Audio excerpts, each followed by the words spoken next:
Sayın Başkanım, Sayın Protokol, Sayın değerli yazarlarımız, şairlerimiz, herkesi saygıyla selamlıyorum.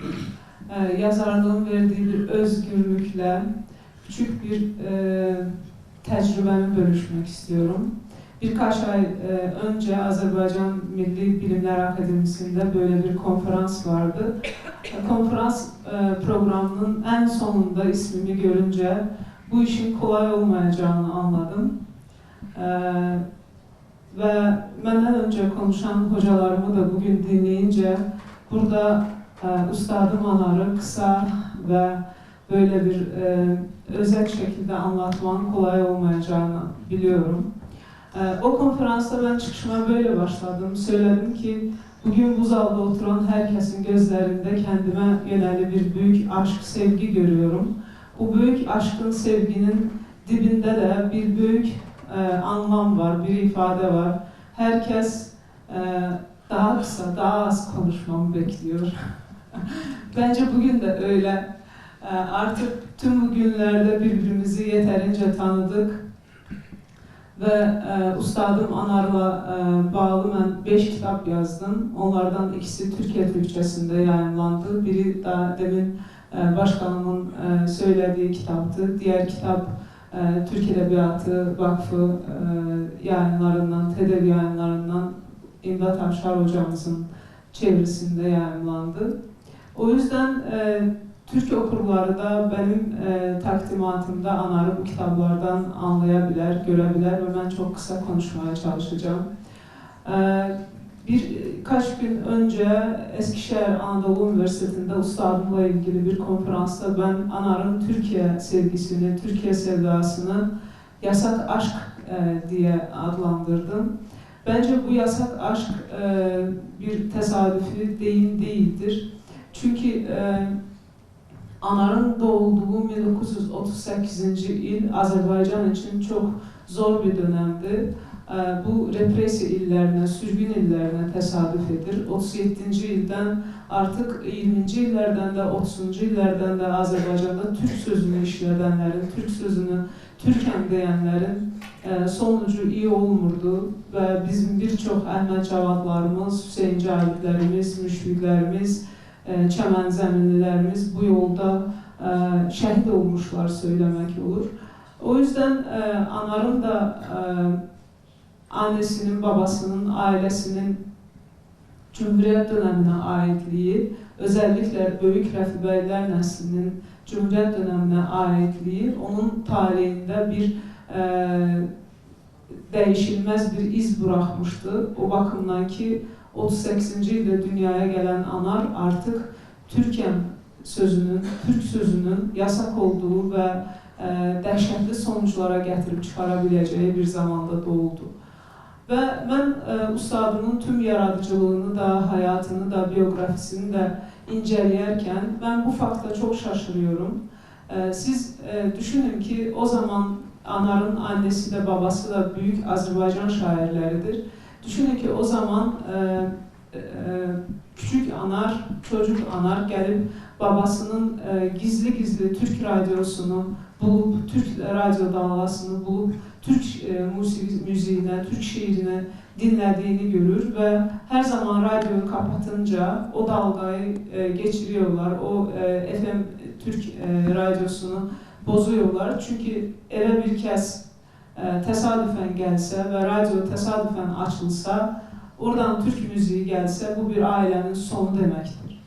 Böyle bir yerde, böyle bir tarihi gerçekliğin içinde yetişen Anar'ın içerisindeki bu büyük Türk sevgisi, büyük Türk sevdası nasıl boy gösterdi? Benden ötürü bu bir mucizedir.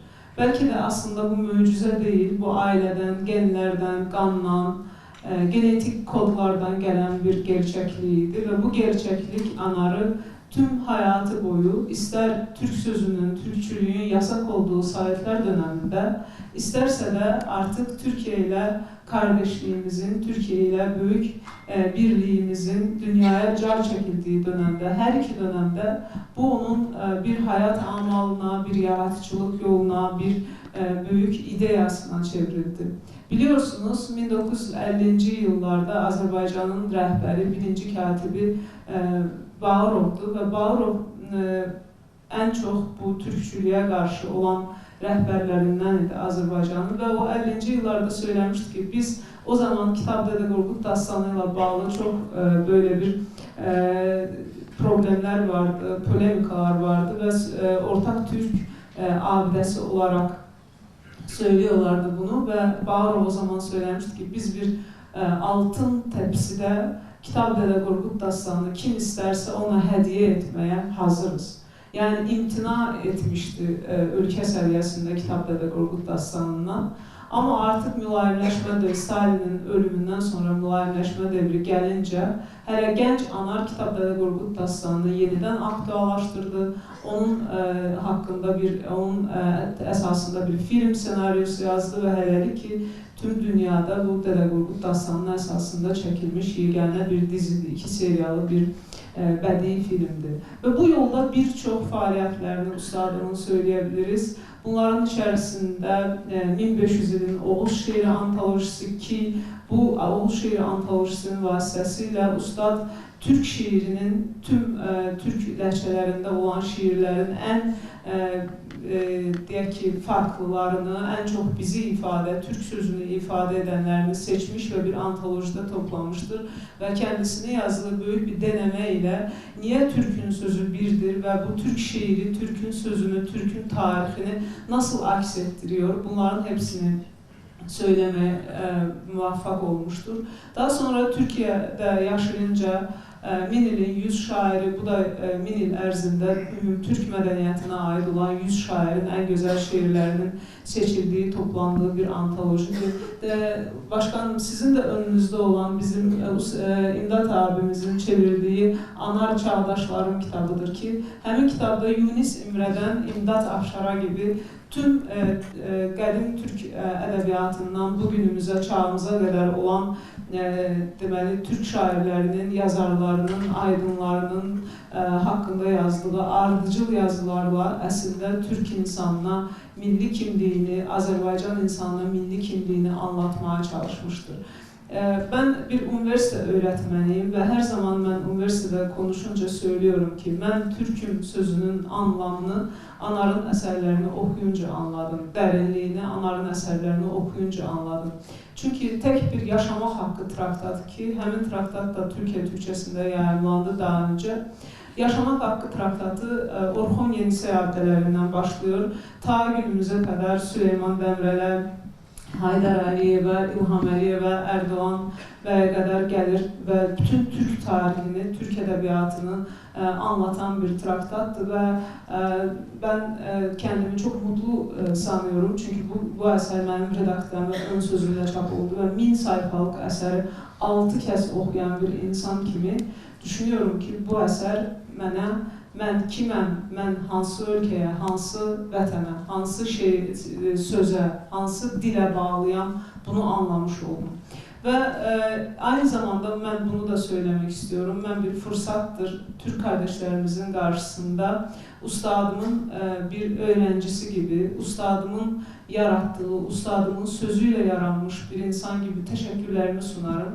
Çünkü 1990'cı yıllarda ustadımın vatanında, Azerbaycan'da zaman çok karışık olunca şeire, Büyük Qarabağ itkilerinden sonra söze, şeire, edebiyata ilgi azalınca ustadım yine Türkiye'ye sığındı ve burada 8 ay Mimar Sinan Üniversitesi'nde çalışınca Türkiye deməli mühitinin hakkında da Otel Odası eserini yazdı. Ve ne hoş bize ki, ne mutlu bize ki Otel Odası eserinde ustadın kahramanı Kərim Əskəroğlu Şuşanın itkisine oturup ağlıyor. Türk kardeşleriyle, abileriyle beraber ve söylüyor ki ben nasıl bir aydınım, Şuşa şimdi Ermeni işgalı altında, bense burada Şuşa şarkısını dinliyorum. Ve ne hoş bize ki zaman geldi geçti, Türk şair kardeşlerimizin de büyük mənəvi dəstəyi, büyük bize bəxş ettiği gücün sayesinde Anarın kahramanı Şuşa için ağlayırdısa, Anar Türkiye'den davet ettiği misafirleriyle beraber Şuşa'ya gitti, Cıdırdüzü'nde fotoğraflar çektirdi, orada bir konferans, bir etkinlik yaptı. Ben bunu her zaman söylüyorum, 10 yıldan fazladır ki ben Anar'ın tüm eserleriyle ilgili farklı yazılar yazmışım ve her zaman onu söylüyorum ki Anar Türkiye hakkında həmişə deyir, Türkiye ikinci vətənindir, ama ben deyirəm ki, Türkiye vətən, sadece vətən, çünkü bence Türkiye'nin Anar yaradıcılığındaki, Anar'ın Türkiye'ye böyük sevgisinin içerisindeki bu ayırmanı yapmak çok çətin məsələdir. Azərbaycanı Türkiye'den onun eserlerinde ayırmak çok çətin, mümkünsüz bir məsələdir. Ve son olarak bir dənə də faktı demək istəyirəm. Mənə elə gəlir ki, bu da bizim dinleyicilerimiz için, dinleyenler için maraqlı olar. Birkaç yıl önce Azerbaycan'da Anar ustadımın kalbiyle bağlı, kalp ameliyatıyla bağlı sorunlar öne çıkınca Anar yine Türkiye'ye arxalandı ve hayatı için əziz olan, hayatı için vacib olan bu işi de Türk həkimlərimizin, Türk kardeşlerimizin ixtiyarına bıraktı. Ben düşünürəm ki, bunların hiçbiri tesadüf değil. Bunların hepsinin ve daha sonra Yokluktan Varlığa adlı yazdığı yazısında da bu büyük xilasın, bu büyük yaşamak fürsətinin ona yeniden Türkiye'de verilmesinin xoşbaxtlığını, mutluluğunu, məmnunluğunu ifade etti. Bence bunların hepsi bizlere düşünmek için bir hem de Anar kimi, Bəxtiyar Vahabzadə kimi, Şəhriyar kimi, Çingiz Dağcı gibi, Ömer Seyfettin kimi büyük aydınların vasıtasıyla büyük kardeşliğimizin, büyük varlığımızın, büyük birliğimizin bir daha derin olmasına, sarsılmaz olmasına inanmamız için bir mənadır, bir derinliktir. Ben son olarak bir daha söylüyorum ki 5 kitap yazmışam, bunlardan ikisi Türkiye Türkçesinde yayınlanıp ve daha sonra da ben herkesin suallarını cevaplandırmaya hazırım ama ben son olarak bir şey de söylemek istedim ki sizlerin herkesin huzurunda Azerbaycan ve Türkiye arasında bir büyük medeni köprüye çevrilmiş Türk Edebiyatı Vakfı'na, Türk Edebiyatı Vakfı'nın rəhbəri Sayın Sərhad Bəyə, Türk Edebiyatı Dərgisinə ve onun rəhbəri İmdad Hocama bir daha teşekkürlerimi bildirirəm. Ben her zaman onu söylüyorum ki Türk Edebiyatı Vakfı ve Türk Edebiyatı Dergisi Azerbaycan Edebiyatıyla bağlı daha çok işler görür. Belki de nəinki Türkiye Edebiyatıyla bağlı. Ve bugün ustadım tədbirə qatılamadı. Ben ilk gün akşam yemeğinde de onun salamlarını size çatdırdım. Bir daha ustadımın, Azerbaycan yazıçılarının sizlere böyük salamlarını, sevgilerini çatdırıram. Yaşasın Türk dünyası, yaşasın böyük sənət, yaşasın Türk dili. Teşekkür ederim.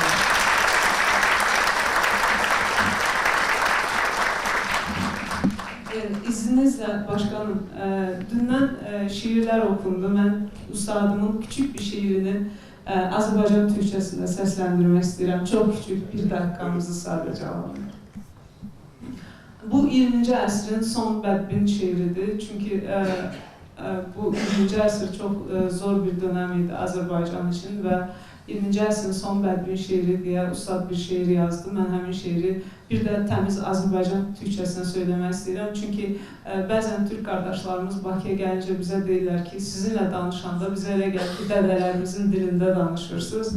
Ona göre ben icazənizlə temiz Azerbaycan Türkçesinde bu şiiri okumak istedim. Kimdir döyen kapımı? Rüzgar mı? Ecel midir? Zülmətlərdən uzanan bumbuz soyuq el midir? Günler bir tökülür payız yarpağı kimi, gece çökür aleme, tabut kapağı kimi.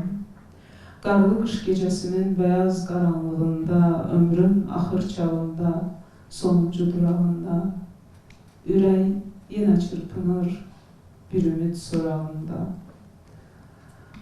Sanki Novruz gülü tek açacak məzar üstə qalaqlanmış əklillər, sanki gedər gəlməzdən bir də geri dönəcək əriyib bitən illər.